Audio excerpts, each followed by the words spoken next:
Hello, welcome to Release Your Wings. I'm Dan Bagley, and once again, I'm interviewing my friend Shireen Chadha. Thank you, Dan. How are you today? Wonderful. I am happy to hear that. You're probably wonderful because you're just living in a life of good karma. Okay, this is our topic, understanding karma. Now, we've all seen the bumper sticker, my dogma was run over by my karma, but it's not quite that glib in real life. What is karma from a BK standpoint? The word karma, actually the word itself means action. Action. But when we talk about karma, we're not just talking about action. We're talking about interaction. Mm-hmm. And we are talking about the action itself. We're talking about interaction. We're talking about intention behind the action. And we're talking about enabling an action. So back in Western, back in the 50s, I believe, was Earl Nightingale made popular a saying that a person is what she thinks about day and night. Now, does that have anything to do with how we perceive karma, though it is about action? Do our thoughts lead to actions which lead to karma, or how does Yes, that fit? yes. Our thoughts do lead to action. Actually, we have three kinds of karma. We have good karma, which means I am operating in soul consciousness. That is, I'm operating in love and peace and spirituality. And then we have negative karma, where I'm operating under the vices like ego or anger or all of those. And then we have neutral, which we won't talk about. But when it comes to good karma, then our thoughts do count. But when it comes to negative karma, in our understanding in the B case is, let's say I have a thought of killing someone. If it's just one thought, isolated thought, then it really doesn't count as negative karma till I bring it into action. So the internal image I got was sometimes, as the way ideas float through our heads, a negative idea can float through our heads, and if we don't cling to it and act on it, then it's not going to do us damage long term. Right. There are two ways, our understanding is two ways we commit negative karma, through words and through actions. Through thoughts, it's just, if it's in just thought level, then it's okay. Right, but let's not fall into the trap of thinking it every day, all day about something. Yeah, all day about something, because invariably, if we think about it enough, we bring it into action. Yes. So some people talk about, whoa, that's bad karma, but that's a little glib also in terms of, there's negative things Yeah, to do. actually, understanding when people are talking about bad karma, they're talking about the law of karma. And law of karma is applicable to different situations in different ways. And every religion really talks about the law of karma. When we were talking about interaction, karma is actually about interaction. There are three kinds of interaction. There's interaction between human beings and human beings. There's interaction between human beings and matter, which we are seeing a lot now on the talk about climate change. And there's interaction between human beings and God. Got it. And so many religions, actually most all religions, talk about the karmic law that happens in interaction between human beings and human beings. For example, in Christianity, whatever you sow, so shall you reap. Right. Or, do unto others as you would want them to do unto you. Or every action has an equal and opposite reaction. So all of that is equal. And it's all karmic, and there are different ways of talking of karma. Yeah, different ways of talking karma, and it's interaction between equals, between human beings. And so if you, let's say, punch someone, and then that will come back to you as a punch, poetically, but in different ways. Well, that's an important thing. If we punch someone, does that mean we'll get punched, or does that mean it can come back in another negative way? It comes back in the sorrow I've given. And so if I've given sorrow, then I will receive sorrow. But that's the action itself. But there are very subtle ways that karma comes back. If I have an intention, and if I'm enabling. Enabling, for example, if I have a son who's living at home and he is doing drugs, right? And I think, and let's say he's really committing bad deeds. Right. But if I am letting him stay at home, feeding him, giving him shelter and all of those things, Even though I say, but I'm not doing drugs, so it's not my karma, So is doing negative things, but I'm enabling.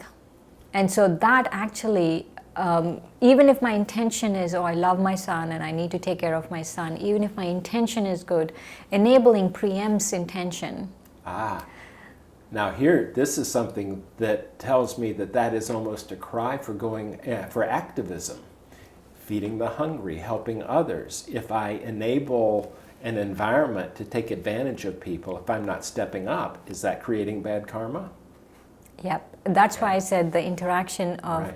collectively with the environment is also there. So we have karmas as human beings with the environment, and you're seeing that. Being a steward of the environment, Yes. a caretaker is therefore important. Yes, yes. And so, and I will go out on a limb and be very political here. If I am paying taxes in this country and the country is going to war in my name, I am actually responsible in a way. It's my Yeah. karma too. So what is you're out on a limb now, so I'm going to hand you a saw to start sawing on the limb.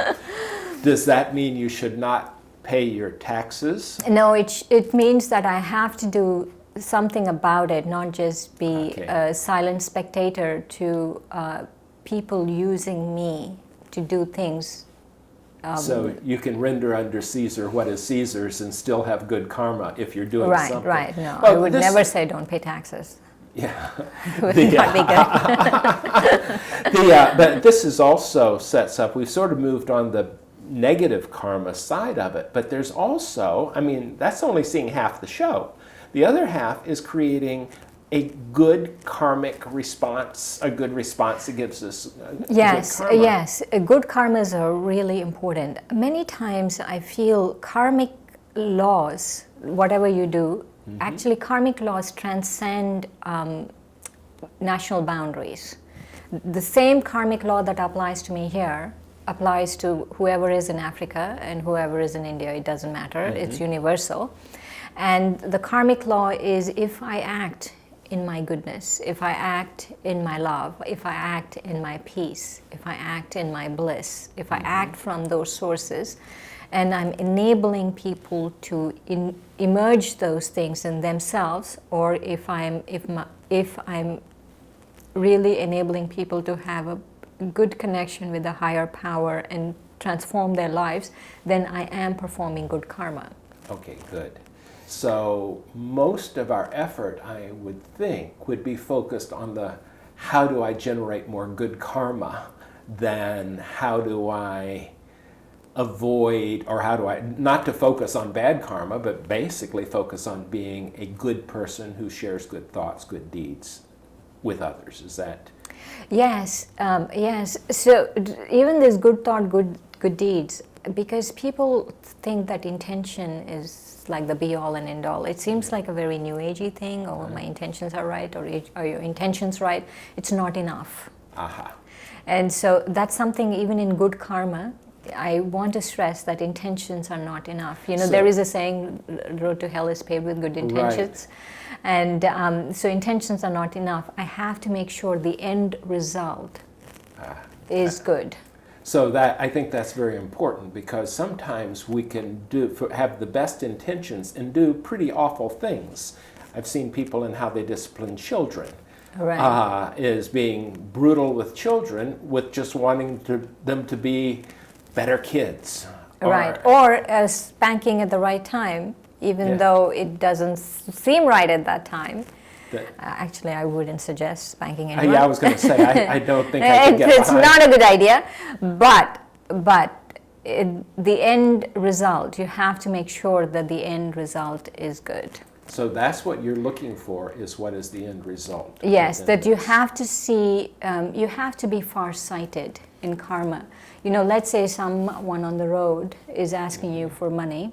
You have to be far-sighted, not just feel sorry for the person at that time, but to really be far-sighted about how your actions are affecting people, how your actions are affecting the environment, how your actions, but I do want to mention, if you're talking about good karma, Right. really to accumulate good karma one-on-one in human interaction is not, it takes a long time. But the best way to really accumulate good karma is in my interaction with this higher source, with God.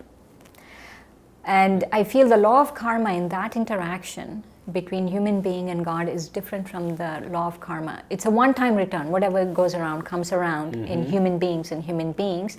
But in my interaction with God, in my connection with God, I really do accumulate a lot, but I also get a return of thousandfold for one elevated thought, because God is so pure that He is, and He's really has so much mercy and so much compassion that He is giving us that return at this time of one elevated thought we get a thousandfold return. And does that come back into human interaction? Yes, you take from there and then you do it in a human interaction. Because when you're doing it only in human interaction, there is a lot of, you are expecting mostly something, because there's that interactions have become so impure over time that to purify that interaction, I have to first start learning to interact with God, and then I'd be able to interact with human beings in the right way. So let me do a clarification, though. You may get 100, 1,000 times return on that.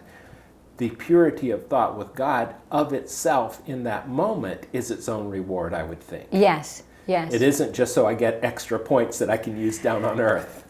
Right. I do get a reward now, but I do get a reward in the future. Got it. But there is, like you're saying, yes, there is in that sense moment. of fullness that you feel at that time is reward itself. So let's talk about the role of love in its effect on karma. I mean, I've read in some places that love will neutralize bad karma of sorts, or negative karma. Spiritual love. Spiritual love, yeah. If my love is about taking, then I get sorrow because I want to take. Because of its conditional nature. Yes, so you have to see what is your love? Is it that just one little thought? Just ask yourself, is my love taking? Yeah.